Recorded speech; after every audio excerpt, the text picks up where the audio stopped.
आज गणेश चतुर्थी की सभी को बहुत बहुत हार्दिक शुभकामनाएं। मुबारक हो, मुबारक हो, बधाइयाँ। आज सारे भारत भर में गणेश उत्सव बड़े धूमधाम से हर्षोल्लास के साथ मनाया जाता है। हर गली को सजाया जाता है, हर घर के अंदर सजावट होती है और मंगल मूर्ति की प्रतिमा स्थापित करते हैं। इतना ही नहीं, लेकिन सारे विश्व भर में जहां जहां भारतवासी है, बड़े हर्षोल्लास के साथ इस त्योहार को मनाते हैं। लेकिन उसके पीछे का भावार्थ क्या है? गणेश जी को कहा ही जाता है बुद्धि के देवता है, अर्थात जिसके पास आध्यात्मिक प्रज्ञा है। और इसीलिए तो महर्षि वेद व्यास जी ने भी जब महाभारत ग्रंथ लिखना था तो उस वक्त गणेश जी का आवाहन किया।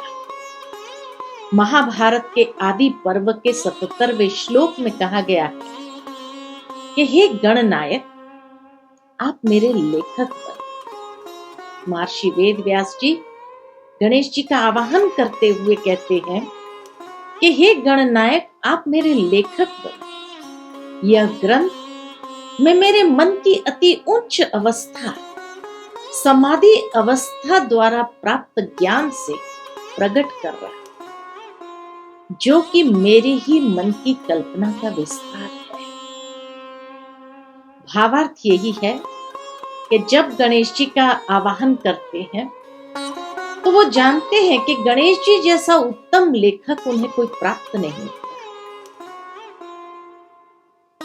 जो उनके हर मन की बात को, भाव को समझ करके इस ग्रंथ के लेखक बनेंगे और निर्विघ्न के साथ इस कार्य को संपन्न करेंगे। इसीलिए उनको आवाहन किया जाता है। और बहुत स्पष्ट शब्द में महर्षि वेद व्यास जी कहते हैं कि समाधि अवस्था में मुझे ये ज्ञान प्राप्त हुआ है, लेकिन उसको जो प्रेजेंट कर रहा हूं, उसको जो प्रकट कर रहा हूं, वो मेरी ही मन की कल्पनाओं के द्वारा उसको रखने का प्रयास करता है। भावार्थ यही कि आज जैसे किसी छोटे से बच्चे को हमें कोई ज्ञानवर्धक बात सिखानी हो या कुछ मॉरल सिखाना हो जीवन के लिए, मान लो कि किसी बच्चे को हमें यही सिखाना है कि बेटा जीवन में झूठ नहीं बोलना चाहिए, हमेशा सत्यता का आग्रह रखना चाहिए। ज्ञान यही है। लेकिन अगर मैं सीधा उपदेश दूं तो हो सकता है बच्चे की समझ में ना आए, लेकिन अपने मन की कल्पनाओं के विस्तार से अगर एक कहानी का निर्माण करती हूं जिसमें एक सत्यता का पात्र हो, एक झूठ का पात्र हो, और फिर उस कहानी के माध्यम से उस बच्चे को इस मॉरल को समझाने का प्रयत्न करूं कि सत्य के सामने कितने भी विघ्न आते हैं, परंतु वह कभी हारता नहीं। सत्य की नाव हिलेगी डुलेगी लेकिन डूब नहीं सकती है, और झूठ की कभी विजय हो ही नहीं सकती। झूठ दिखने में सरल होता है, सहज होता है। सत्य में बहुत सारे विघ्न नजर आते हैं, लेकिन आखिर विजय सत्य की ही होती है। झूठ की कभी विजय नहीं हो सकती। तो जो ज्ञान है, उस ज्ञान को रखने के लिए एक मन की कल्पनाओं के विस्तार से कहानी का निर्माण किया। ठीक यही बात महर्षि वेद व्यास जी भी गणेश जी के आवाहन करते हुए कहना चाहते हैं कि हे गणनायक, ये ग्रंथ मैंने समाधि अवस्था में जो ज्ञान प्राप्त किया है उससे मैं प्रकट कर रहा हूं, लेकिन ये प्रकट कर रहा हूं अपनी मन की कल्पनाओं के विस्तार से। और इसीलिए उन्होंने एक महाकाव्य रचा और उसको लिखने के लिए सर्वसमर्थ गणेश जी को ही समझा। गणेश जी ने एक शर्त रखी इस महाकाव्य लिखने के समय। उन्होंने कहा कि जहां आप रुके मैं उठ करके चला जाऊं, इसलिए आपको निरंतर लिखवाना होगा। कहा जाता है कि महर्षि वेद व्यास जी ने इस शर्त को मान्य रख लिया, लेकिन उन्होंने भी एक शर्त रखी कि ये समाधि अवस्था से प्राप्त हुआ ज्ञान है और इसलिए मेरी हर बात को आप समझ करके लिखेंगे, बिना समझ कर नहीं लिखेंगे। गणेश जी ने भी उस शर्त को मान्य रख लिया और कहा जाता है कि गणेश जी जब लिखने बैठे तो प्रथम श्लोक गीता का जब आया कि धृतराष्ट्र संजय से पूछते हैं कि हे संजय, कुरुक्षेत्र के मैदान में अर्थात धर्म क्षेत्र कुरुक्षेत्र के मैदान में पांडु पुत्र और मेरे पुत्र के बीच में क्या हो रहा है, उसका विस्तृत वर्णन करके मुझे सुना। तब गणेश जी ये सोचने पर रुक गए कि सीधा कहते थे कुरुक्षेत्र में क्या हो रहा है।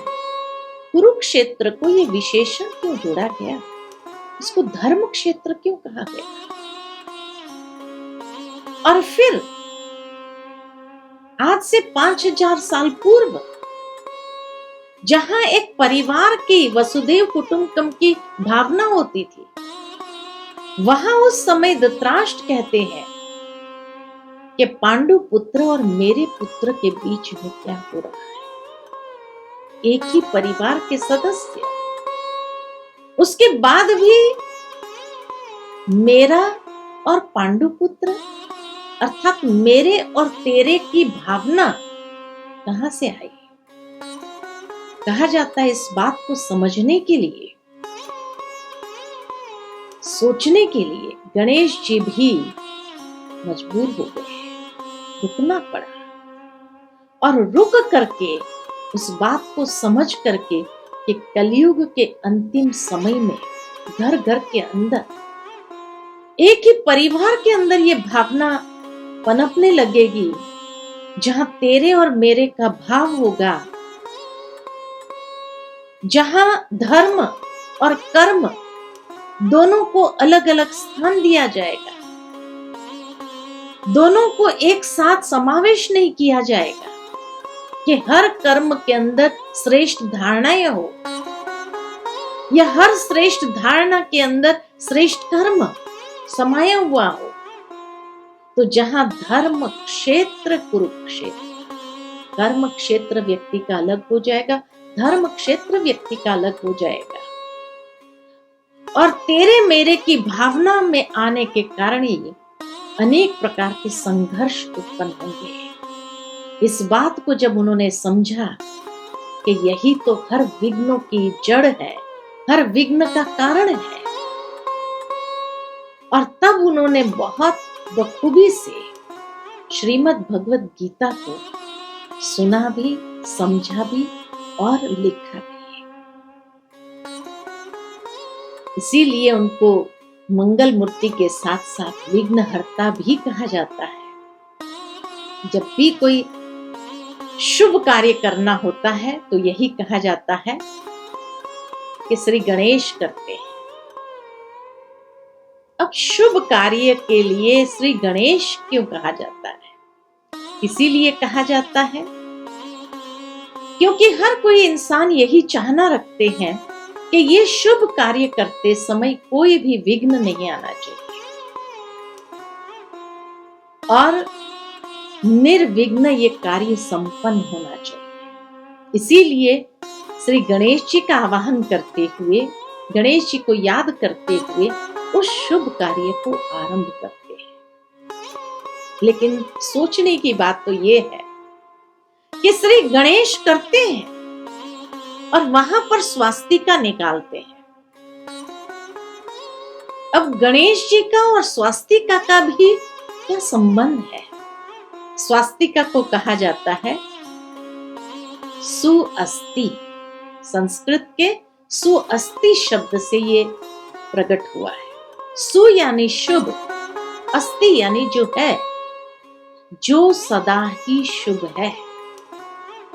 अर्थात कोई भी कार्य करते हुए जब हम अपनी मनसा को श्रेष्ठ रखते हैं, विचारों को श्रेष्ठ रखते हैं, हम अपनी मनोवृत्ति को सकारात्मक रखते हैं, तो जहां सकारात्मक मनोवृत्ति और श्रेष्ठ विचारों के साथ, शुभ विचारों के साथ कोई भी कार्य आरंभ करेंगे तो वह निर्विघ्न ही रहेगा।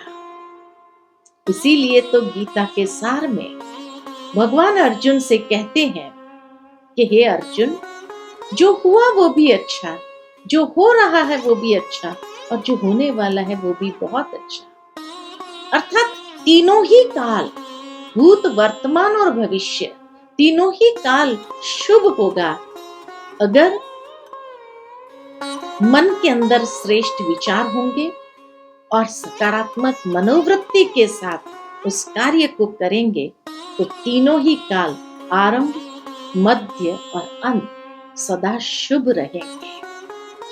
और इसीलिए पंडित लोग जब स्वास्तिका निकालते हैं तो स्वास्तिका के ऊपर एक कलश रखा जाता है और कलश के ऊपर श्रीफल रख देते हैं या नारियल रख देते हैं।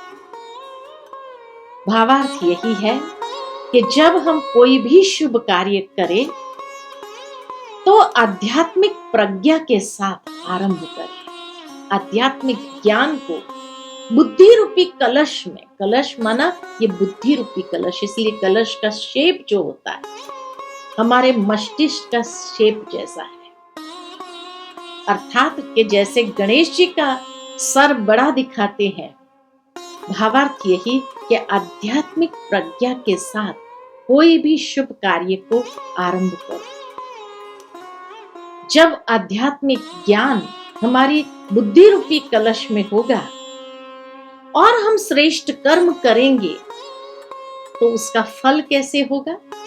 बहुत शुभ और श्रेष्ठ होगा। इसीलिए श्रीफल ऊपर में रखा, अर्थात उसका परिणाम